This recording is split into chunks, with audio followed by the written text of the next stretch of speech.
Hello மக்களே, welcome. இன்றைக்கி நம்ம பார்க்க போகிற படம் வந்து ஆபெக்ஸ் அப்படிங்கிற ஒரு மூவி தான். இது வந்து ஒரு சைக்கோ த்ரில்லர் மாதிரி ஒரு படம் தான். இது நெட்ஃப்ளிக்ஸில் அவைலபிளாக இருக்குது. கதையோட ஸ்டார்டிங்லேயே ட்ரால் வால் அப்படின்ற நார்வேயில் இருக்கிற அழகான ஒரு மலையை தான் காட்டுவாங்க. அங்கே ஹீரோயின் வந்து ட்ரெக் பண்ணுவாங்க. அவங்க வந்து ஏறும்போது என்ன ஆகும், அங்கேயே வந்து ஸ்டே பண்ணுவாங்க. அப்பப்போ ஸ்டே பண்ணுவாங்க போல இருக்குது. அடிக்கடிக்கு அங்கே ட்ரெக்கிங் வருவாங்க போல இருக்குது. ஸோ இந்த வாட்டி வரும்போது கிளைமேட் கண்டிஷன் வந்து ரொம்ப பேடாக இருக்கிறதுனால பேலன்ஸ் மிஸ் ஆகி அவங்க ஹஸ்பண்ட் வந்து இறந்து போயிடுவாங்க. இறந்ததுக்கப்புறம் அவங்க என்ன பண்ணுறதுன்னு தெரியாமல் அவங்க வந்து வேறு ஒரு ஊருக்கு போய் ட்ரெக்கிங் பண்ணலாம், கேயாக்கிங் பண்ணலாம், இப்படிலாம் தாட் பண்ணி பெட்ரோல் பங்க்குக்கு போவாங்க. ட்ரைவ் பண்ணிவிட்டு பெட்ரோல் பங்க்கில் வந்து அவங்க வந்து சொல்லுவாங்க, அந்த இடத்துக்கு போகாதீங்க, இது ரொம்ப மோசமான இடம், ஸோ அதனால் இங்கே போனவங்க யாரும் திரும்பி வந்ததில்லை அப்படிங்கிற மாதிரி சொல்லுவாங்க.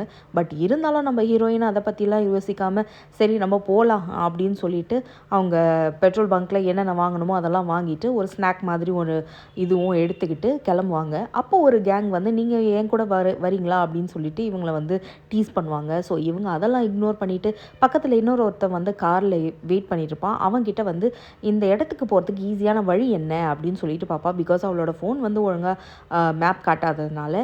ஸோ அதுக்கப்புறம் அவன் வந்து சொல்லுவான், உங்களுக்கு ஈஸியான வே வேணுமா இல்லை வந்து டஃப்பான வே வேணுமா அப்படின்னு.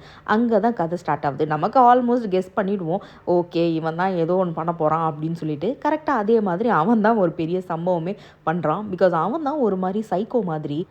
இந்த விஷயம்லாம் தெரியாமல் ஹீரோயின் அங்கே போய் வந்து டென்ட்டு போட, அந்த டென்ட்டில் வந்து வெளியே வந்து பேக் மாட்டி வச்சுட்டு உள்ளே தூங்கியிருப்பா. காலையில் எழுந்து பார்க்கும்போது அந்த பேக் இருக்காது. என்னடா இது பேகு காணுமே அப்படின்னு சொல்லிட்டு இவளும் தேடி தேடி பார்ப்பா. இந்த இடத்துல தான் இவள் வழிகாட்டினவனை பார்ப்பா. அவன் அங்கே வந்து மீனை நல்லா ஃப்ரை பண்ணி சாப்பிட்டுட்ருப்பான். அந்த இடத்துல இவளும் போயிட்டு ஹாய் நீங்கள் இங்கே தான் இருக்கீங்களா அப்படின்னு சொல்லி கேட்க, அதுக்கப்புறமா அவனும் வந்து வாங்க என்கிட்ட கொஞ்சம் சாப்பிட்டுட்டு நீங்கள் போங்க அப்படி சொல்லும் போது தான் அவள் நோட் பண்ணுவாள், அவன் கையில் வந்து இவள் பேக்கில் இந்த பேண்ட் வந்து இருக்கும். ஸோ பார்த்துட்டு இவள் உஷாராகிட்டு சரி ஓகே நம்ம கிளம்பிடலாம் அப்படின்னு சொல்லிட்டு இல்லை அப்படின்னு சொல்லிட்டு கிளம்ப ட்ரை பண்ணுவாள். பட் அவன் கண்டுபிடிச்சிடுவான். கண்டுபிடிச்சிட்டு இவளை வந்து கட்டி போடுறதுக்கு ட்ரை பண்ணுவான். பட் இவன் எஸ்கேப் ஆகி ஓடுவா இவங்கிட்ட இந்த பயந்து. பட் இவன் வந்து ஒரு மாதிரி சைக்கோங்க, பல்லெல்லாம் ஒரு மாதிரி ஷேப் பண்ணி வச்சுட்டு ஏதோ வந்து கல்ட்டு மாதிரி இருக்கும். ஸோ அதுக்கப்புறம் இவன் ஓடுவா, இவனும் துரத்துவான்.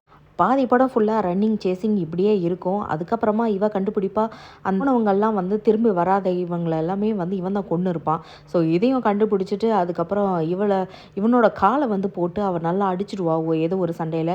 ஸோ அடித்த உடனே இவனால் நகரக்கூட முடியாது. ஸோ இவ எப்படி தப்பிக்கிறா இவன்கிட்ட இருந்து, இவனையும் வந்து எப்படி மாட்டி விடுறா அப்படின்றது தான் இந்த கதை. ஒரு த்ரில்லர் மாதிரி ஒன் டைம் கண்டிப்பாக நம்ம வந்து வாட்ச் பண்ணலாம். போர் அடிக்காமல் கொண்டு போகிறாங்க, அதனால கொஞ்சம் ஓகே தான். ஸோ இந்த பதிவு உங்களுக்கு பிடிச்சிருந்ததுன்னா கண்டிப்பாக என் சேனலுக்கு சப்ஸ்கிரைப் பண்ணுங்கள், லைக் பண்ணுங்கள், மறக்காமல் பெல் ஐக்கானை ப்ரெஸ் பண்ணிக்கோங்க இந்த மாதிரி ரீசெண்டான லேட்டஸ்ட்டான அப்டேட்ஸ்க்கு.